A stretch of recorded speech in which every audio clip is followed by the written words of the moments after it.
भिवंडी शहरासह ग्रामीण भागामध्ये मागील 2 दिवसापासून सततधार सुरू आहे, परंतु आपण बघितलं तर रात्रीपासून या ठिकाणी मुसळधार पावसाला सुरुवात झालेली आहे आणि त्यामुळे भिवंडी शहरातील अनेक सखल भागामध्ये मोठ्या प्रमाणात पाणी साचलेलं आहे।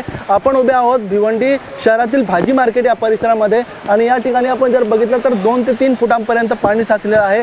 पुढे जर आपण गेलो तर त्या ठिकाणी ती परिस्थिती आहे। आता आपण ज्या ठिकाणी उभे आहोत त्या ठिकाणी जवळपास गुडघाभर जवळपास 1.5 ते 2 फुटांपर्यंत या ठिकाणी पाणी साचलेलं आहे।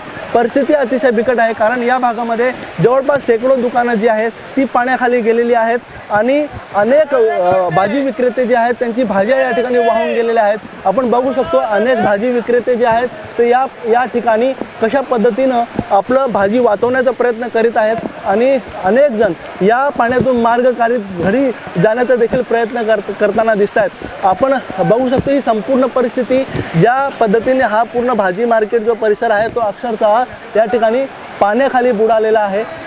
विशेषतः भिवंडी शहरातील अनेक सखल भागामध्ये अशीच परिस्थिती काहीशी निर्माण झालेली आहे, ज्या ठिकाणी आपण बघू शकतो का गुडघाभर पाण्यातून मार्ग काढताना लोक या ठिकाणी दिसत आहेत। तर दुसरीकडे भिवंडी शहरातील 3 बत्ती परिसर असेल, बाजारपेठ परिसर असेल, त्या ठिकाणी देखील अशीच परिस्थिती निर्माण झालेली आहे।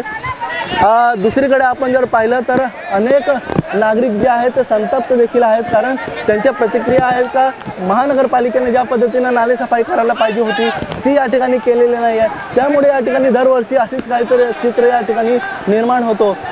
दुसरीकडे आपण जर बघितलं तर संपूर्ण परिस्थिती जी आहे भिवंडीची अशीच आहे आणि भिवंडी शहरामध्ये जर आपण पाहिलं तर ही परिस्थिती या ठिकाणी निर्माण झालेली आहे।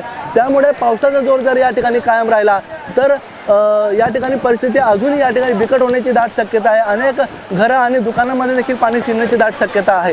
अनिल वर्मा, एबीपी माझा, भिवंडी। एबीपी माझा, उघडा डोळे बघा नीट।